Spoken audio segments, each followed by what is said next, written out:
Welcome to the first episode of Nub's Longplay. Yes, that's right, Nub's Longplay, a companion series to Nub's collection where I take a look at games that I feel are worthy of a longer look, if not a complete playthrough. I'm your host, Victory Nub, and for this particular series, we're going to be looking at Wonder Boy 3: The Dragon's Trap, released in September of 1989. This game I have been looking forward to playing for a very long time, and I decided to jump the gun a little bit in terms of release order of the Sega Master System games that I own to take a look at this. It turns out that this game is in fact the newest of the Sega Master System games that I own, and I couldn't wait to play this, so I decided let's just go ahead and get right into it. We're going to try to do a complete playthrough of this game. I'll admit that it may not be the most entertaining to watch in a few parts where we might have to grind for a little bit of money, but I'll try to do my best to keep things entertaining when we get to those parts. If I don't all together, just go ahead and do that off screen. But we'll try to keep this thing moving pretty smoothly. This game does have some very heavy Metroid-style influences, which you'll see when we start playing, but I don't want to give anything away. And in fact, the demo video that you're watching right now that starts at the beginning of the game is definitely hiding a very major spoiler for the game, but we'll probably see that very quickly in this first episode here. So as we do with Nub's collection, I'm going to go ahead and crack into the instruction manual and read some of the story set up for it. This game actually came out late enough that it doesn't have a what's happening and who's who section. It just has, a section with the story instructions or story setup. Curses! After having defeated the mighty Mecha Dragon, Wonder Boy discovers to his dismay that a terrible spell has been cast on him by the mortally wounded beast. He's been changed into a lizard man. Yeah, that was the spoiler. Oops. Now the only thing that can save him is a salamander cross. Legend has it that the magical cross has been hidden by the vampire dragon deep within Monsterland. To get the cross and change Wonder Boy back to his original appearance, you'll have to journey through desert, jungles, under the deep blue sea, and even underground. And in each of these lands, you'll have to overcome an evil dragon.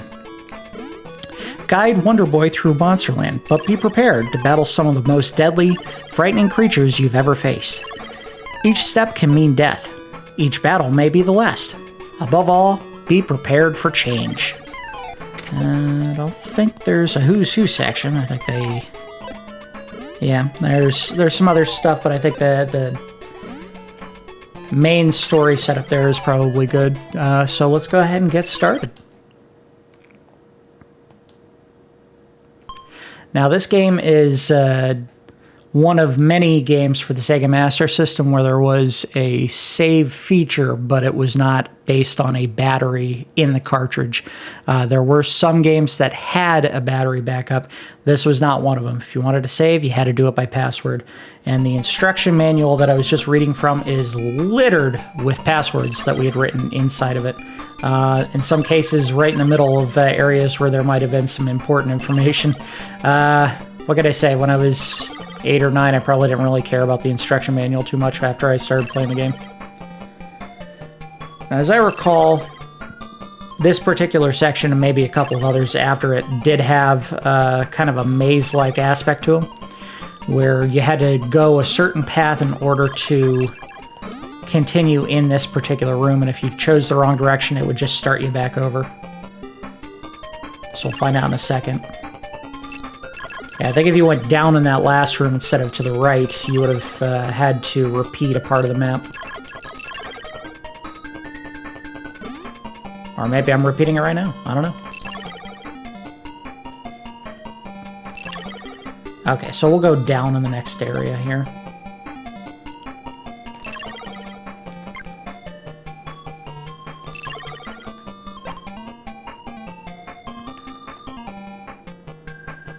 There we go.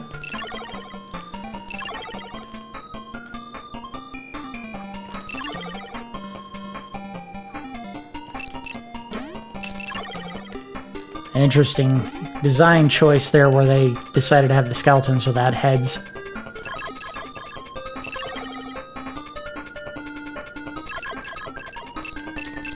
Come on, turn around. Gotcha.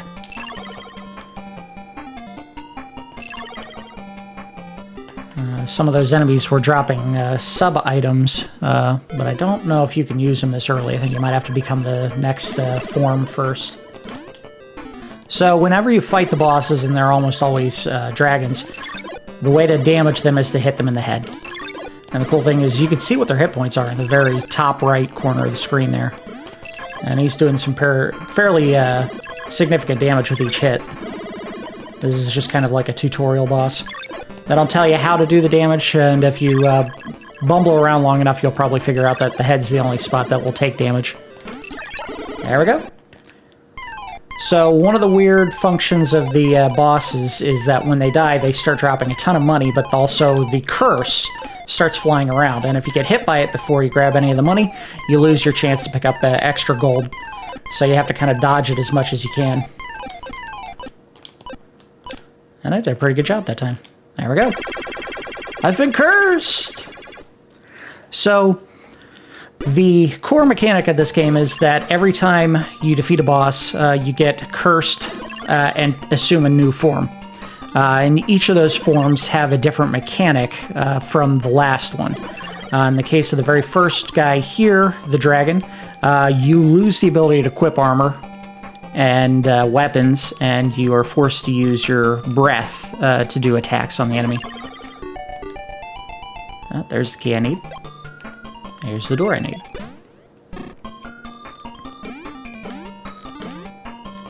Yeah, be careful here, those blocks will damage me. Ow. Come on. Nice thing, though, is even though he loses most of his ability, or equipment, rather, he does gain a fire breath attack that does have some range to it, which is nice. That is his main ability. He doesn't really get a ton of extra abilities as Lizard Man, but some of the later forms, which I don't want to ruin here, they actually do gain some unique abilities that are exclusive to them and help them do different kinds of traversal that no one else can do.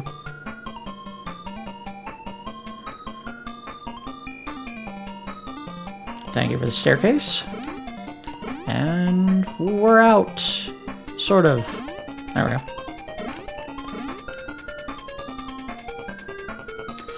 I'd like to know how they put an alarm system in the sky to make it flash red like that. It's pretty cool. I mean, it is a pretty advanced civilization. They had a giant walking dragon mech down in the basement, but this is just a step beyond. They're making the sky flash. Alright, and the intro is done.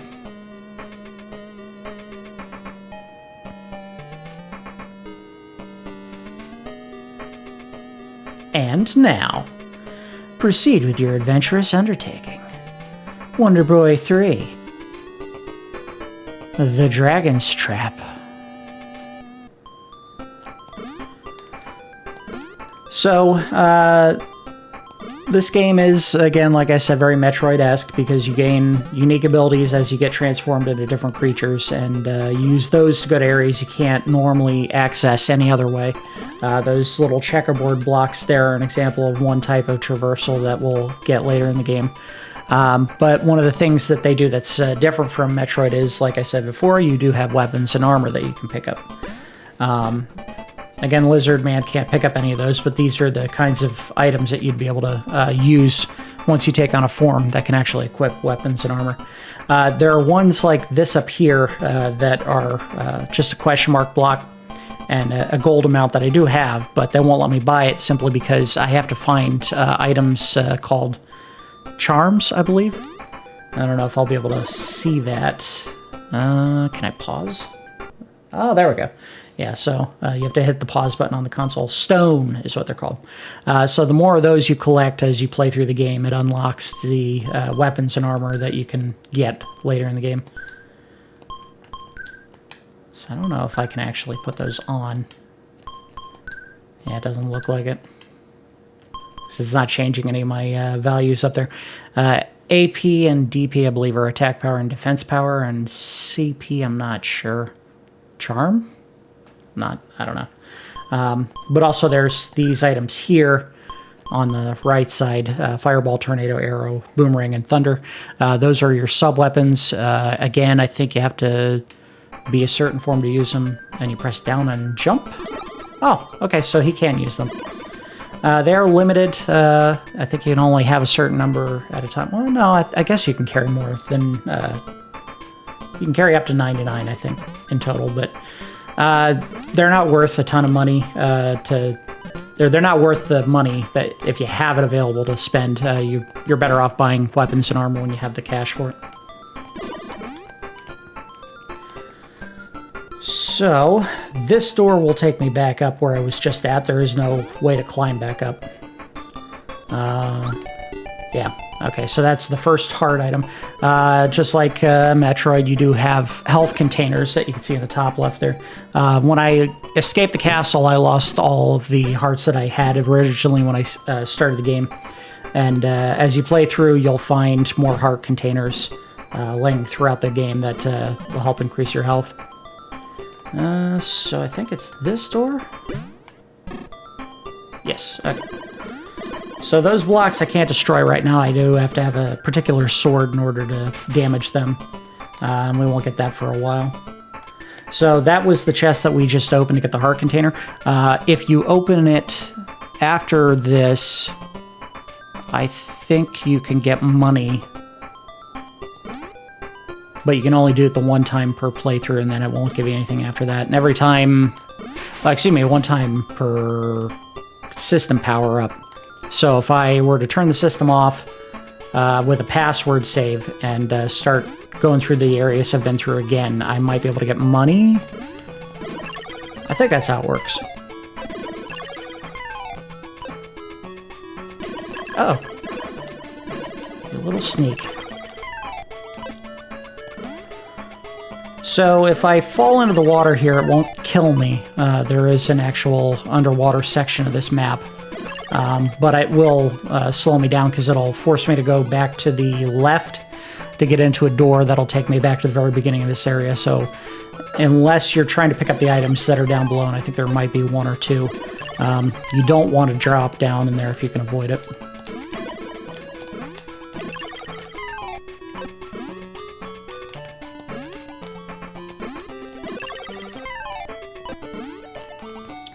Oh, and I failed to mention the potion item in the top menu bar there.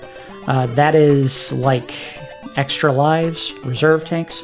You can pick them up as items during your playthrough. And what they do is basically if you run out of health, it'll refill your health a portion. Oh, okay, so I don't want to go there. You don't have any control as far as how much health you get back from those potions. It's kind of randomly assigned. Which is not a great thing because in later areas of the game, when you have way more heart containers, if you die and you start filling up those health, those hearts with the potion, you may end up with all 8 hearts completely refilled.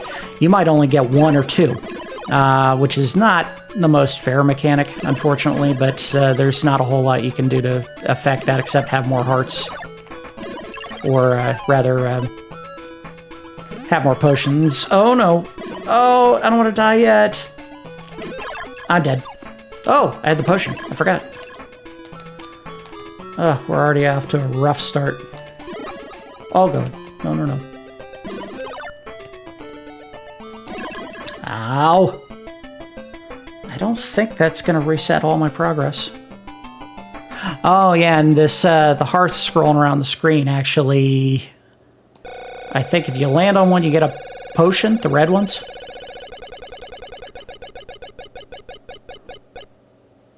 Oh, so close. So aside from the random heart drops that you were seeing on the screen there, you can get a nurse. I think this is the nurse. Yeah, and if you pay whatever the fee is in the bottom there, she'll cure all of your health. I don't think there were any other doors this way. We do definitely have to go in this direction, down onto the tropical area to advance. So unfortunately, even though it was getting tougher at the end there, I do still have to go this way.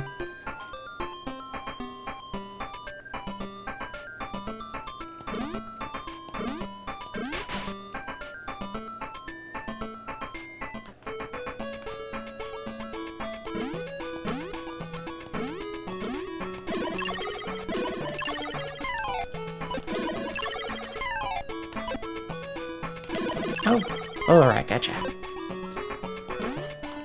Nope. The character models are a little slidey in this game. They do have momentum, and unfortunately that'll get me in far more trouble than I would like to admit. But I think you had the same situation with Mario, and if you could figure that out when you were younger, you can figure it out in this game. Although it does look like that crab just shorted his little walk down the platform, which I don't love. They're hunting me. There was the item I needed before. The tornadoes are nice. They grab the ground and travel in a pretty flat path, so you don't have to dodge anything. Oh, I did not mean to do that. Let's swap to the tornado real quick.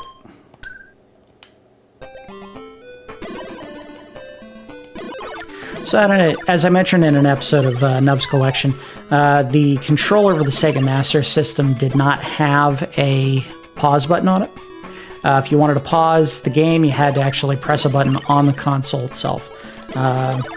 One of the joys of the older generations of consoles was a lot of the content you basically had to be right next to the console to use them.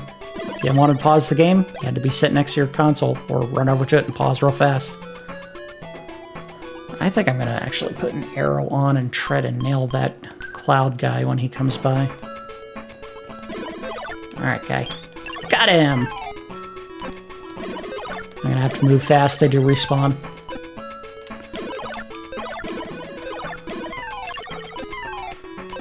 Alright, made it.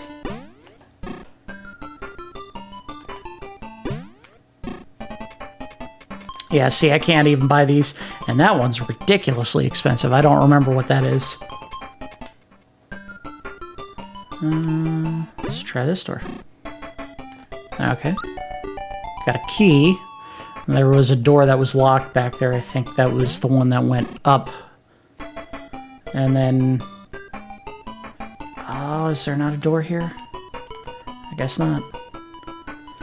So one of the fun aspects of this game is that there are secret doors throughout a lot of the areas of this game.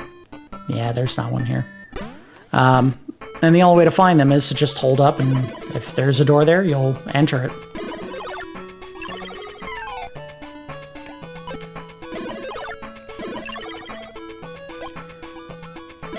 So I believe the conceit here of this big wooden structure behind me is it's supposed to be a crashed pirate ship?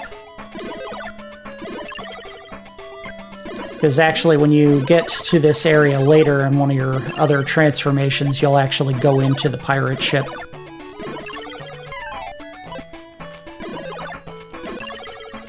Oh, you're lucky I can't hit you, guy.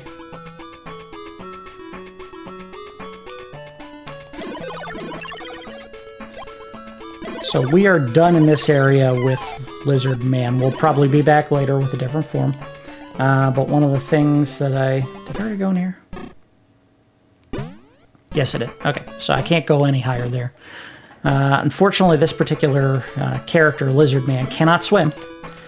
So when you get into the water like this, which we are doing on purpose, I just want to go down here and check it out. I think there are some items.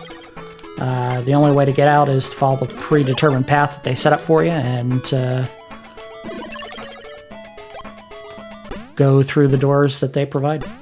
So that area... Oh, I don't want to go there. I want to jump here. There we go.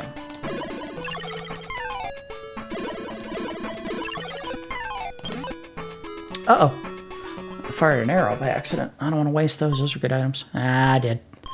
Okay, well, let's put on something that I can't waste. Or not. Okay.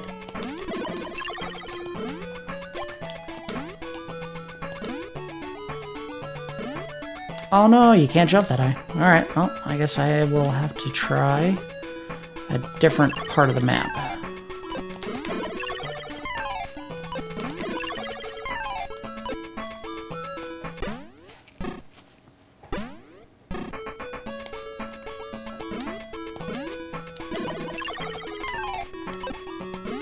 As far left as we can. Ah, no!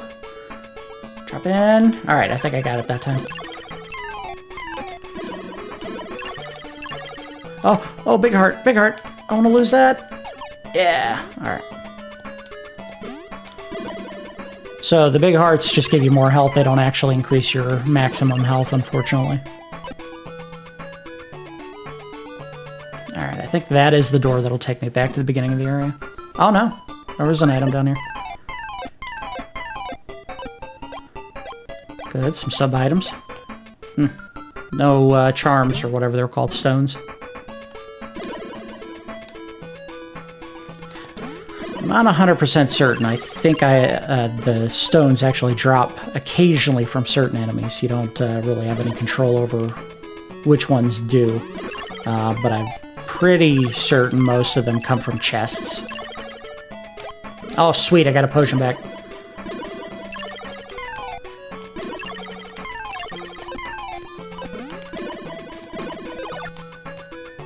Ouch!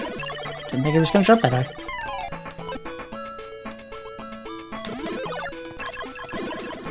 Interesting. So it appears that some of the attacks do damage enough to kill an enemy in one hit, and sometimes they don't. Should lead one to naturally conclude that your damage does not always do the same, or your hits don't always do the same amount of damage.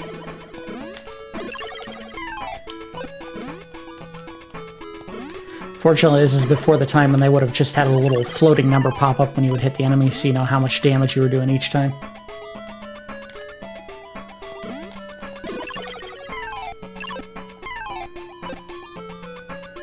Alright, I think... Oh, no, there's one more screen. I thought we were out.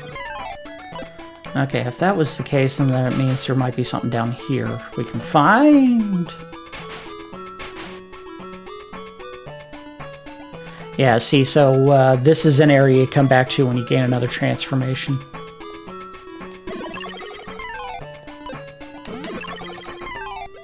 Oh, right over his head.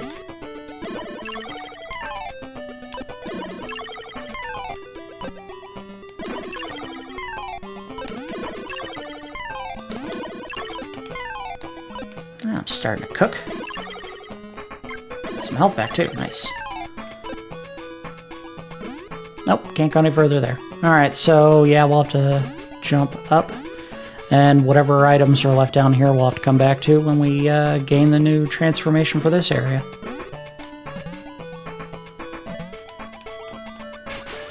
Got plenty of money, though. I can use that to buy some of the armor.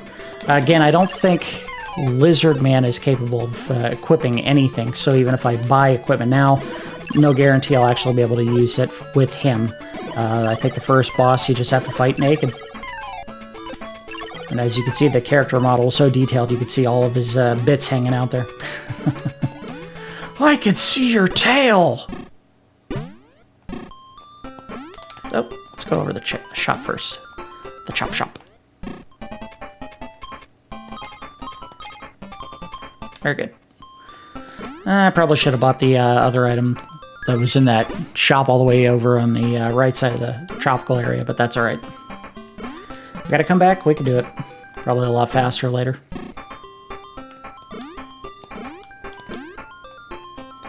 Yes, I'm going in a door in the middle of the sky on a platform that has absolutely no bracing whatsoever. It's just hanging in the sky.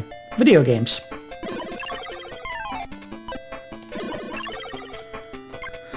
So, the soundtrack for this game, there are definitely some songs that can be a little bit grating, but this is definitely one of those songs that I really enjoy.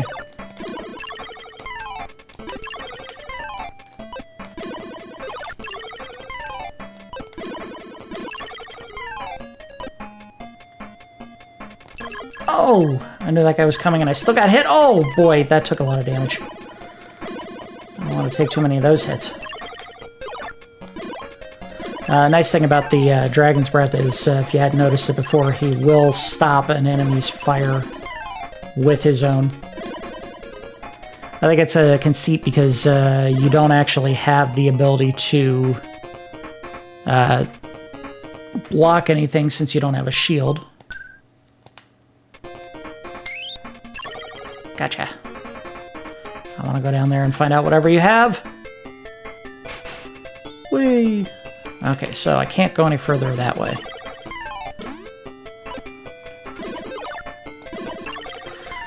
So this game does not have any bottomless pits where you'll die if you fall in. If you drop off the screen, you just fall into another map.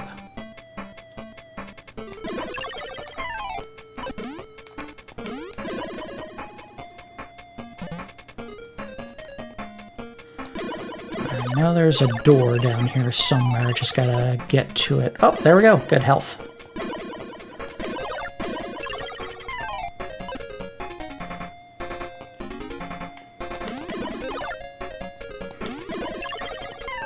I think the game is actually set up so that you'll get one potion just from an enemy drop eventually when you start playing, but you can't get more than that as an item drop from an enemy. You have to find them in chests.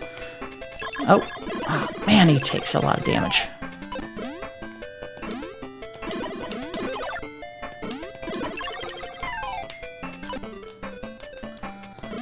They hit hard and they do not drop a lot of money.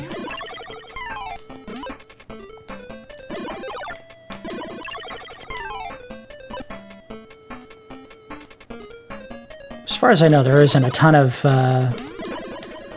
difference going up above. You see some tougher layouts of the sunflowers, but there's no chests to speak of in the section that we're going underneath right now. But I do know there is a door somewhere here on the far left of this map edge that we're trying to get to. Ooh, gotcha. There it is. Let it be a heart. Nope.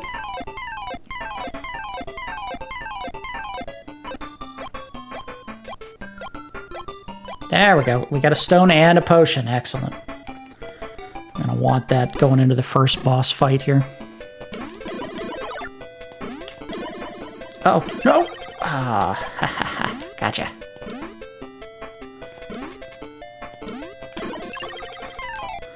See, it's very uneven, the damage you do. Sometimes it hits enough to do one-hit kill. Sometimes you gotta do it multiple times.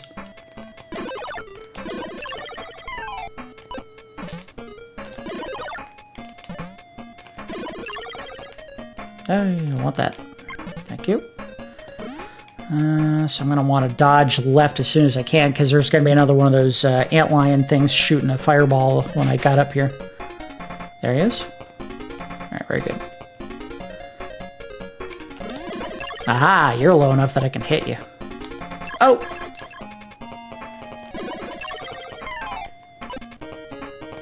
Oh, you sneak.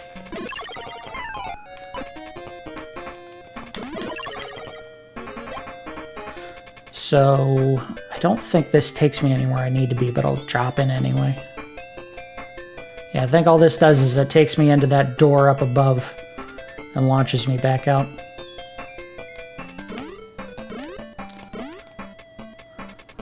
So the heads there are very strange in their design, because it looks like a bald man spitting fireballs.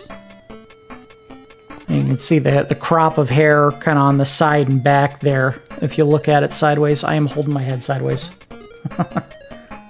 Whoa! Okay, so this is the way into the boss dungeon, so we don't want to go there just yet. There's one more thing on this map here I want to get on the far left of the pyramid. Uh-oh. Oh, get above him! Get above him! Oh. I have a tornado equipped, right? Ah, I missed!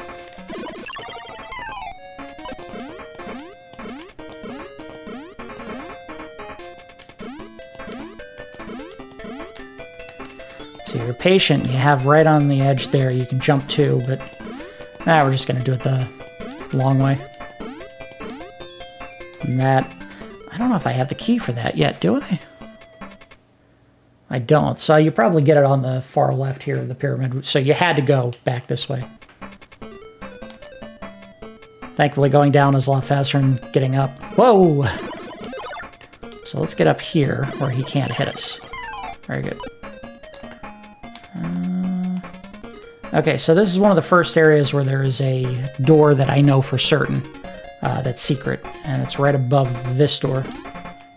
But I may not be able to get to it yet. You might have to be one of the other forms, but we'll go in here for now and get the item that's in this room. So I didn't have a key. Interesting. Maybe that the key is inside the pyramid. I don't think I have to... Oh, wow, that did a ton of damage. Get away from him.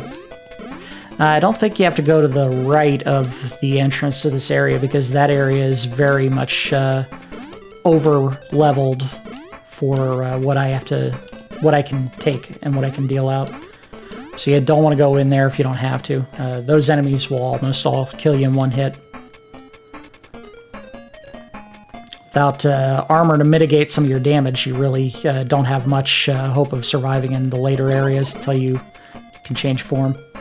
And I'm pretty certain once you change from Lizard Man to the next form, you actually can equip all of the weapons and armor that you find in the game. There is no restriction, as far as I know, for any of the equipment, except for human form. I think there's some armor and weapons that only the human form can actually use. Gotta be real careful here. No health. Oh, I don't like him coming this way. Is there a door here? Guess not. Save me. Oh! He got me. And he got me again. So, oh man, he wasted both of my potions. Jerk. I'm gonna make doubly certain here that I can't equip weapons, but I don't think that's the case. Okay, so that is charm points, because it went up when I got the stone, the CP. Okay, so you can equip weapons and armor, apparently, because it's going up. Maybe it's just he can't equip weapons, is what it is. Well, whatever. I lost 2 potions as a result. Should have been more diligent. Should have checked. And that's probably where the key is, right there. I don't know what this does. I think this takes you back, or maybe it's a nurse. Okay. Good timing.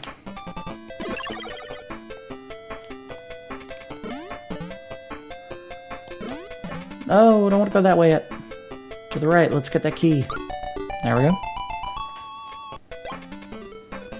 Alright, so we've made it to the first dungeon.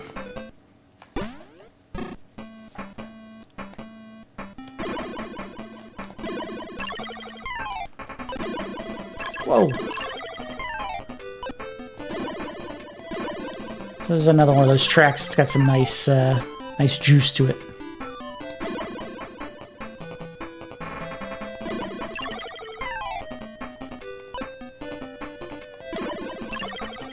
Haha, got you.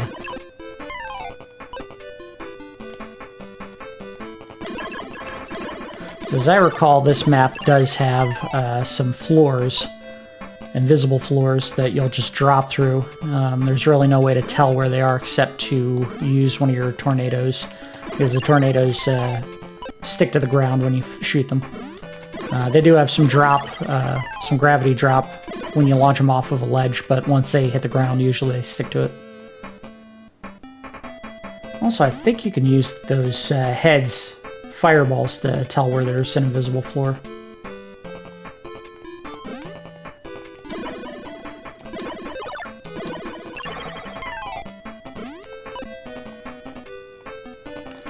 Whoa! Okay, I'm just gonna jump over him. Oh. Don't let him hit me.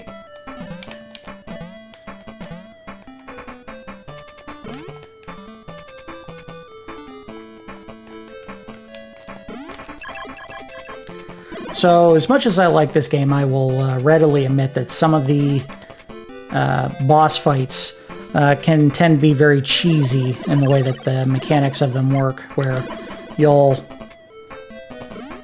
go to attack an enemy and maybe you'll miss the hit by a hair, and the way that the enemy will move around the room, you'll get caught in a stun lock where he'll hit you and you won't be able to do anything because your body's still reacting from the initial shock of the hit, and he'll just keep batting you around for a couple of minutes. There was the first invisible floor. Alright, I think this is the boss fight, so we might see that in this fight here.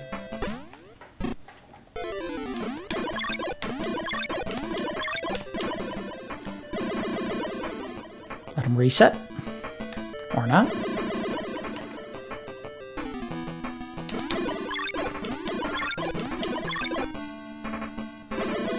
Yeah, I recall this being fairly easy. Just wait for him to reset, hit him 2 or 3 times, and then duck. Some of them are real bad, though. Ooh, that was close. Too close.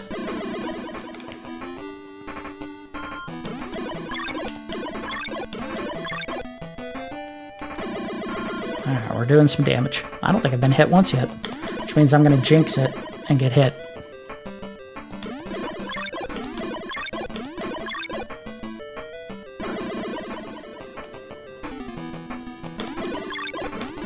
Nope, just the one. I have no idea what he's vomiting. It's like little popcorn boogers. And I think I know what the name of the first episode's going to be. Episode 1, Popcorn Boogers.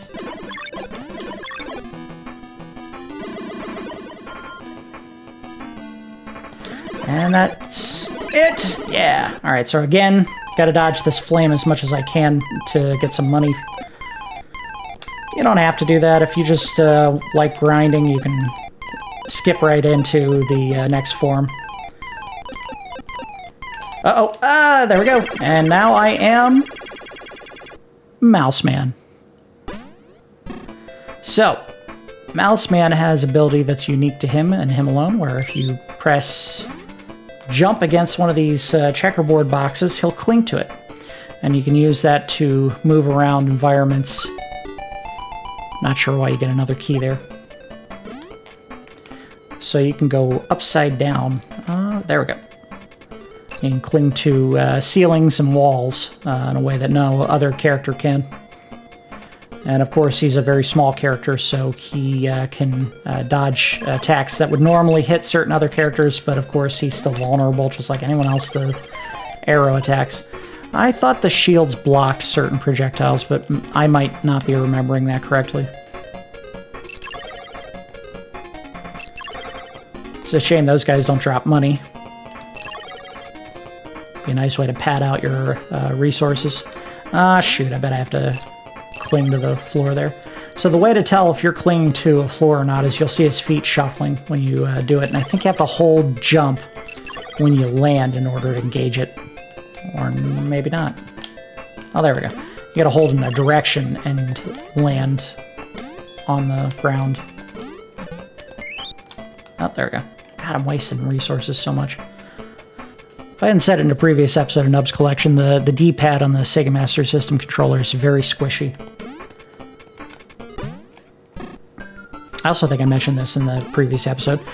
This controller actually had to buy off of eBay because the ones that we had for the Sega Master System when I was a kid, we were dumb kids. I'll say we because the collective we makes me feel better. Oh, perfect. First item.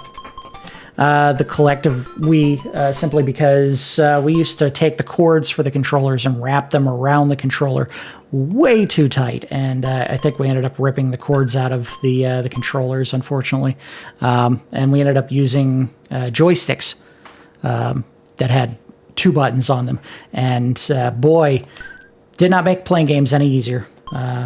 Would not recommend. I don't think I picked up any armor, did I? No. Yeah, so as soon as I determined that I was going to be playing games on the Sega Master System again, I said, I got to buy another controller. There's no way I'm going to try to do this with the joystick. Not to mention, the joystick was very clicky. Every direction you press, you heard an audible click, and I don't think anyone would want to hear click, click, click, click, click, click, click, click, click every time I played this game.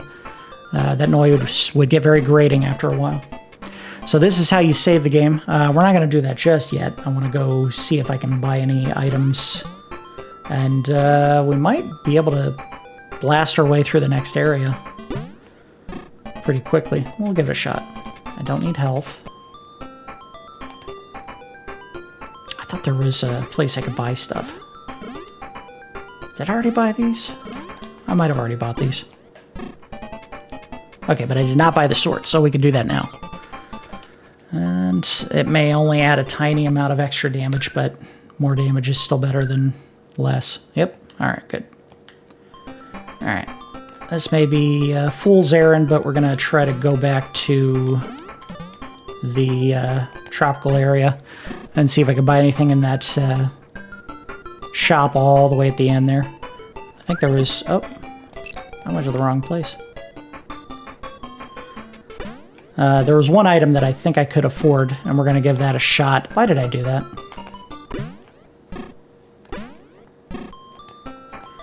I may or may not have enough charm points. I picked up 2 stones from that big chest that was like a reward chest that you get for finishing bosses. There's usually one of those rooms every time you get to the end of a boss fight. Just kind of a good job. Transforming was probably the main reward, but here's a little bit extra for you.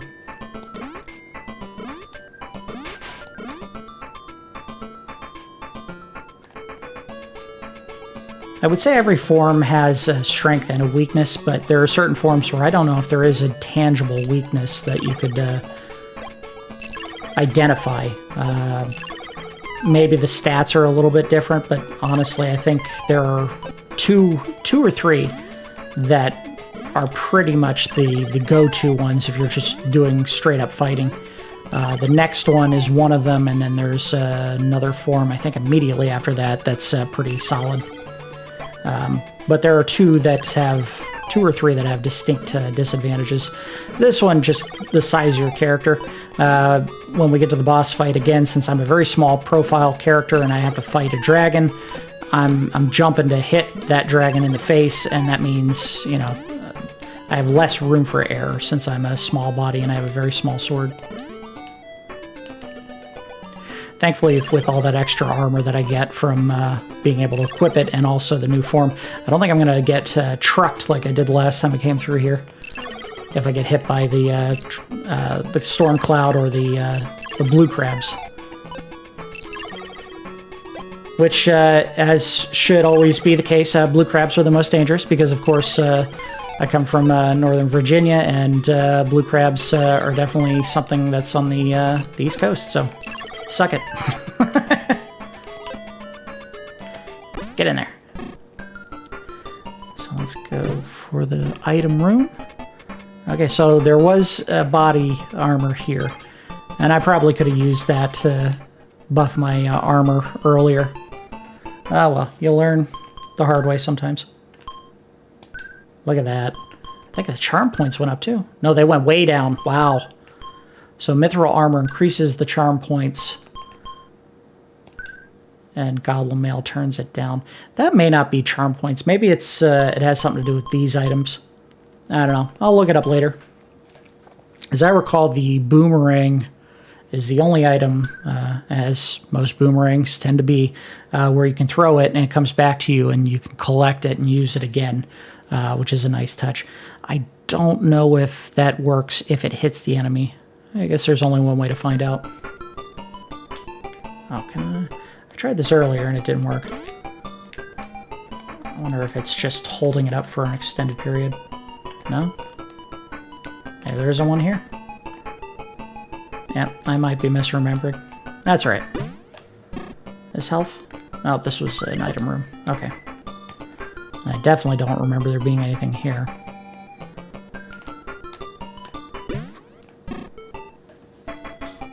Actually, as I recall, that block above, when you destroy it, opens a door on the left side here, so we'll obviously have to come back later to get into that room. I think that may be another heart container, so that's definitely worth coming back for. It'd be really nice if I could get another potion drop.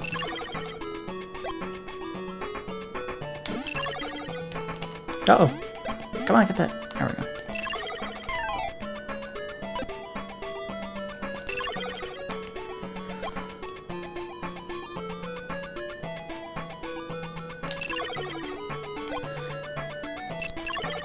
So the item room that was to the left of the pyramid, if you hadn't noticed when I was in there, the floor was made up of those blocks that I keep saying you can destroy.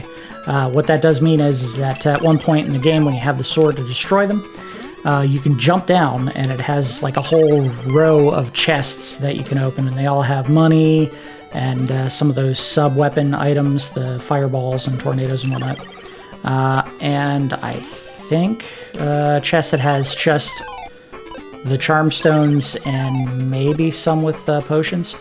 And again, I think if you reset the game and you have a password to reload into, you can go back there and it'll reload those items, as I recall. So if you're farming for some money and you don't want to do it the hard way by killing enemies, in theory, if you want to just do a quick end run to that area, be a quick way to make some money, because they do drop the big money bags instead of these little coins here. And we're back. Alright, so the area we're going to next is all the way to the left, because there'll be a block wall I have to climb as the mouse here. There we go. I don't know if that's an item shop, is it? It is, but I don't have the money for it. I think this is one you got to come back to as a different form, and the equipment there will be unlocked at that point, because you should have found some more stones. I like this song too. This game has some good songs. They're all chiptunes, and like I said, there are some in here that are very obnoxious and just kind of grate on you as you're listening, but there are some great ones. See, now you start getting the ones that shoot fireballs at chase. And as you heard that little clink sound, you can block them. So that's the value of upgrading your equipment in this game, is your shield eventually does work the way it's intended to and blocks. So this is the first area where you start getting tangible value to being able to turn your body angle like I'm doing here to attack enemies. I think there's a door right here somewhere. Oh, there it is. Found it.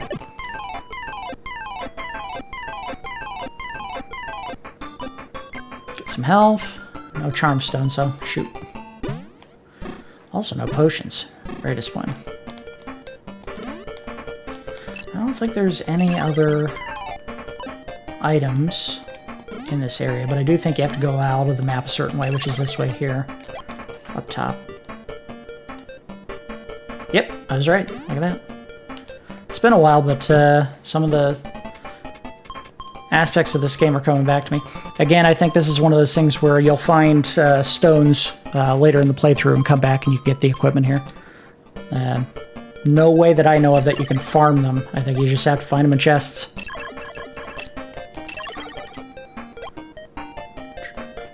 And I don't think you can destroy those. Yeah, you have to just jump over them. Unfortunately, they don't damage the frogs here, so you just have to be very careful when you get to them. This area gets kind of ruthless. Again, since I have a smaller statue, I can't hit their heads without jumping. And in a couple of screens here, we're going to see skeletons where the heads aren't attached, and you have to destroy those separate. Oh. Ah, you sneak. Ah, he's gone. Alright, screw you. I'm out. Come on. Boy, these guys are starting to get ruthless. Gotcha.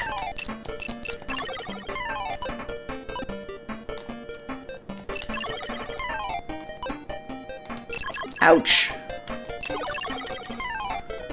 I'm gonna start using my sub-weapons. Let's do that. I don't know if Fireball's going to hit any of the higher ones. Oh, come on.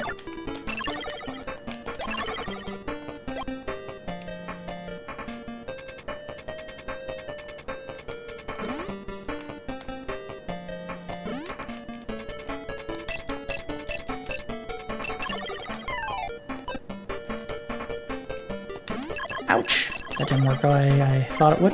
Alright, got my health back. Good.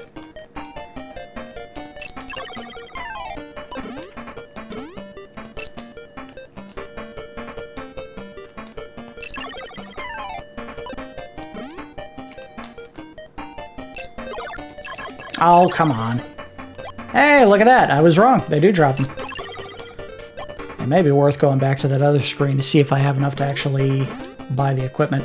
Also, I probably should have taken that armor off when I went in there, because I do think that CP is charm points.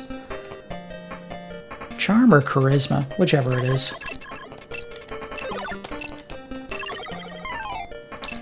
These skeletons are cowardly. I turn to attack them and they run away, every time. Look at this.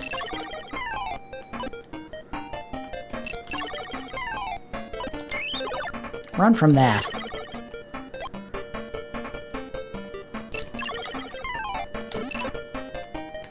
Oh man, look at that. I'm starting to get them like crazy now.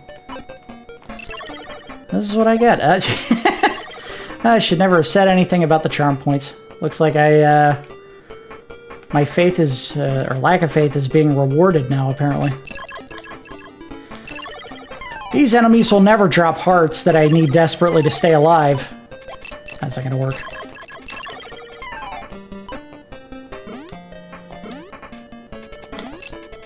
Ooh, look at that. Alright, hopefully that was all I needed. No? Alright, let's swap armor real quick and see if that doesn't change it. Nothing changes there. Nothing changes there. It's just armor. So, put that one on. And let's see what I can do now. Aha! Yeah, so CP is charm points, and I can buy at least one set of armor here. And that should help me out, because I think it's better in the Goblin Mail. 183. Wow! I bet I can buy the rest of it now. If I have the money. 48.89, yeah. So this is better armor in every way. It's got better charm points and defense points there. Let's see if I can get the rest. There we go. That easy. And I can buy everything. Good. So let's go ahead and put the rest of it on.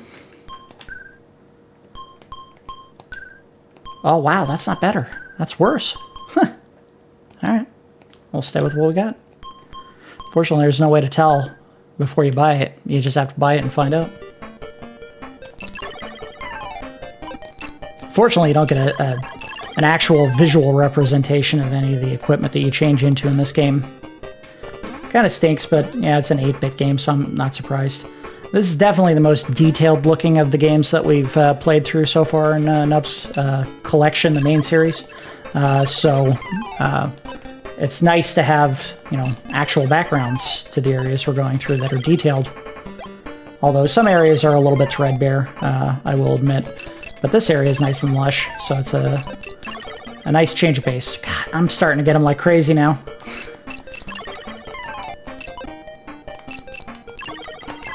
Oh, you jerk. Alright, yeah, run. Ow! Gotta be honest, I'm not seeing a huge difference in my defensive stats here. I would have thought it would have been a bigger difference, but apparently not. Which is bad, because I need some health. If I'm not mistaken, though, there is a nurse at the end of this area right before the dungeon again. Which is weird. Why would a nurse set up in the middle of a jungle full of monsters? I know doctors with borders, without borders is a thing, but well, this is taking it to an extreme. Unless she's healing the monsters. I guess I had to take that into consideration. She's healing the monsters. They're coming back because of her. She's a monster. I'm gonna have to take her down.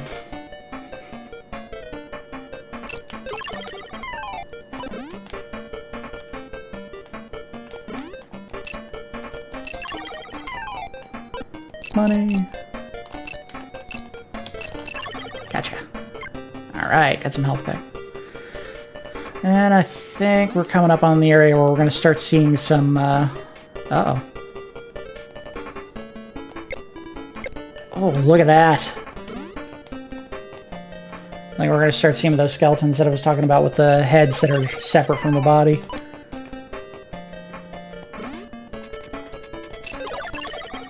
Got him.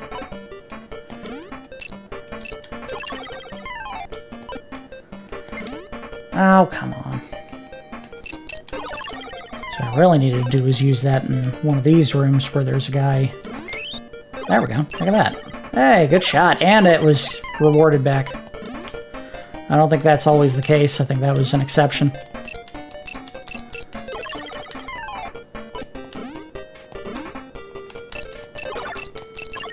So this will be an episodic series. I don't think we're going to try to play the entire game in one run. That would probably be a 3 or 4 hour long video at the very least.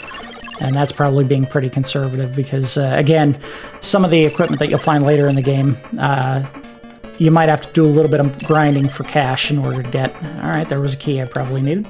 And I think this is where the nurse is. Ouch.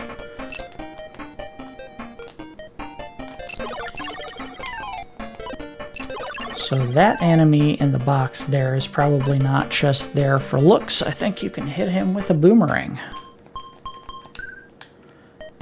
If you get it right, because he does jump. Alright. Can I pick that up? I sure can. I got rewarded with another one. Haha. I'll leave it on. At least that way if I screw up and accidentally use one, it doesn't punish me. Excellent. Alright, so this has got to be where the nurse is. Oh. It's medicine. I think this is the way that the game gives you like an extra life you can buy. And I don't think you can buy... Well, maybe you can buy more than one. I'll buy 2. Just be safe. Excellent. And I hope this is not the exit out of the area. I think that's just a nurse. No, it is the exit. Alright, so we don't want to go in there yet. If there is a nurse, it's probably closer to where the actual boss room is, so... Or the boss dungeon, I guess I should say.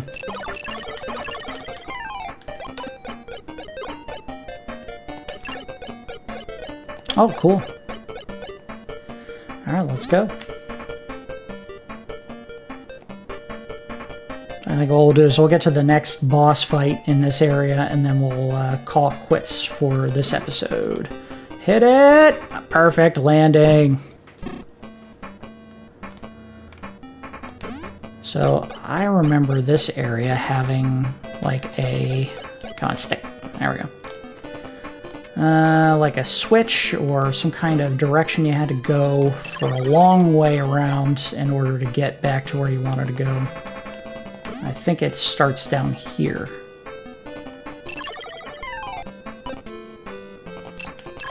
Ouch. Also, I don't think that space in between the blocks up there is just fill. I think you actually can get in there. I remember getting in there.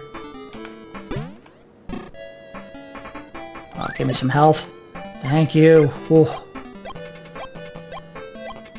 That was crucial.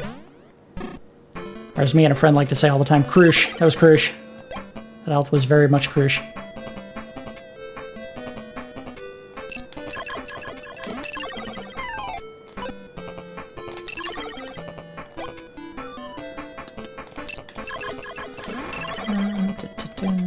For the sake of speed, I know dodging enemies may be a little more efficient, but I can't help it. My fastidious nature draws me to kill enemies if they're in my path, whether or not there's a faster way to do it.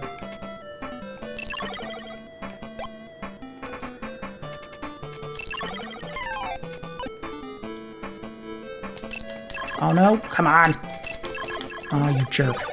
Got him. Teach you.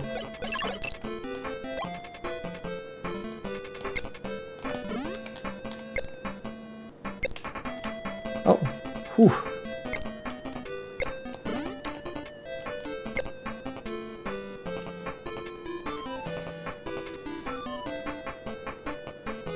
Oh, stupid. Gotcha. Interesting. The green ones take more damage than the blue ones this time. The hierarchy, as I recall, was red, then green, then blue, and I don't think there's anything higher than blue.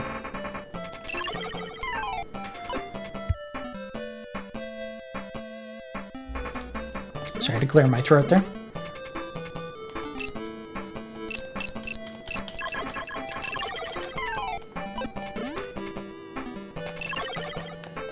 Health. Oh, thank you. Did I get a third potion? I don't remember that. No, I bought two, but I didn't think I already had one. Oh, we're well stocked to take on the next boss, and that's good because I think this is where some of the cheese boss strats start happening, where they start doing stuff that's not terribly fair, especially for a character that's small like this one. And I'm not 100% certain. I don't think the sub-weapons work on them. I guess the only way to find out would be to actually use it on one. See if a sub-weapon will work.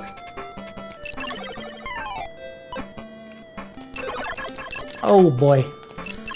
Those blue ones are brutal.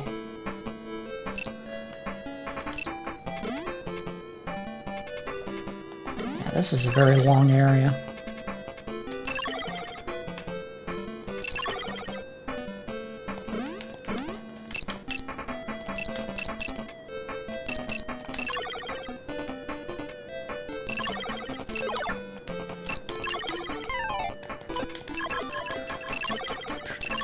So if the name of the game didn't make it terribly obvious, this is actually the third game in the series. I never played any of the other two. This is the only one that we ever got of this particular series, and if I had mentioned it at the very beginning of the episode, according to game reviewers at the time, this was the game of the year when it came out. Ah, see, I was right, you do fall down the middle of this. I like the little change in tune. It's fun. I think it goes back right here, though. Yep, there it goes. Change back. That's nice. I like that. Nice touch. That was definitely a nice little extra they didn't have to add to the game. But yeah, when this game came out, a lot of the game magazines rated this game of the year. And for Sega, that's probably a huge win because, again, Nintendo had the very restrictive licensing agreements with their developers that said basically they could only develop games for Nintendo. And if they tried to make games with other systems, they would kind of get blackballed. And they wouldn't be able to make games for Nintendo anymore. It's ruthless, but you know what? It worked because they dominated the game scene for a very long time after that. I know there's plenty of fans of Sega Genesis, and believe me, there were plenty of games on Sega Genesis that were great, or games that came out on both systems that were definitely the better on Sega Genesis. Mortal Kombat 1 comes to mind, because if you remember when that game came out, the Sega Genesis version was the arcade authentic version with blood and fatalities, and the version that came out on Super Nintendo, very much not that. They censored out all of the blood, and I think they actually painted it to look like sweat when you hit the enemy. And the fatalities were all neutered to the point that some of them didn't even make sense. The one that sticks out in my mind would be Kano. His fatality in the first Mortal Kombat was to punch his fist into the enemy's chest and rip their heart out. On the Super Nintendo, all he did was he punched the enemy's chest really hard, and that caused them to die. It's just the lamest thing ever. I'm just gonna punch you so hard you just die. I mean, at that point, you might as well just do what most people did at the end of a fight where if they didn't know the fatality, they would just uppercut the enemy. Like, that was the ultimate finish move for them, was to just, hey, I'll give you an uppercut. The end. I can't remember any of the other ones from the original Mortal Kombat and Super Nintendo. They were all lame. They were terrible. I think this is the boss. There we go. Yeah, see, this is where the cheese starts, because he'll do that, and then he'll pop up and start attacking, and you can get pinned very easily. Ah, there we go. Yep. The cheese! The cheese is alive! So you get a very limited window. You can hit him, And then he'll start doing his move. Got him. Uh-oh. Oh, that reminds me. Let's give this a shot and see if it hits him. Hey, it did. It did. Did not do much damage, though. So I don't think we want to do that. Plus, I just lost a boomerang.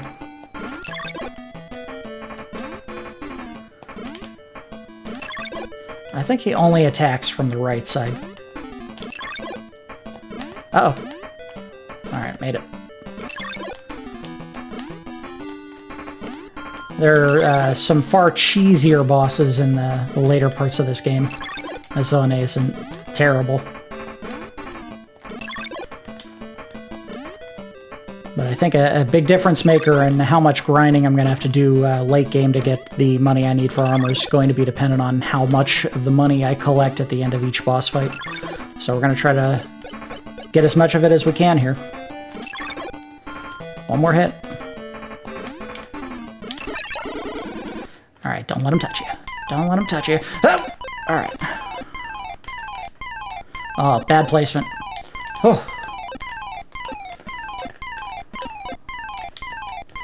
Alright, we're doing alright. We're doing alright. I have had some really bad luck with these guys sometimes! And now, I'm a fish. A big human-sized fish. Oh, I didn't get the money. Oh well. And I think I lost the boomerang again. Oh, that stinks. Those are good items. I should probably swap away to something else. And do the fireballs. Okay. So, the cool thing about the fish is, as you can see, he can swim. Which makes getting around the water areas, like in the tropical zone, much easier. Now, as I recall, every character can use every piece of equipment, but not necessarily for the better. In fact, if you can see and remember what the defensive points were before, they were much higher than what they are now, so I'll have to swap to a different set here. Okay, the sword is fine. And the Shogun shield is much better for this character, so the dancing shield is best for the mouse. I'm sure the body armor may be better somewhere else. Well, maybe not. No, it's better this way. But his charm points went way down. They were super high as the mouse, and now they're much lower. That's interesting. Wonder if that means there's going to be armor or weapons I could buy in other areas that I won't be able to look at now. So, I think that is a good stopping point for the first episode. Let's get to the password room. Yeah, see, now you can't buy anymore. I think it's capped at a certain number. I'm guessing 3 is that number. And if you come back later, I think you can still buy some.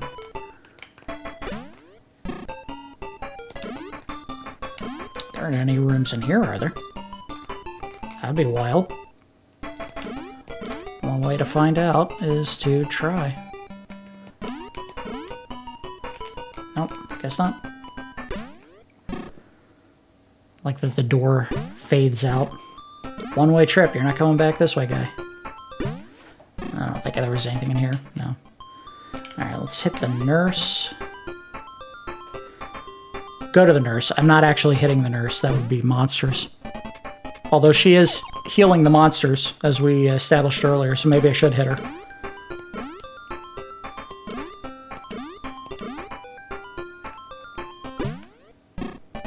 And we're gonna stop right here. So this was the first episode of Nub's Long Play, taking a look at Wonder Boy 3, The Dragon's Trap. Thank you very much for watching. We're gonna plow on through the game, probably 3 or 4 episodes, I think, before we finish it. It's not the longest game in the world. Most of the games back then were not terribly long, but thanks again for watching, and I will see you next time.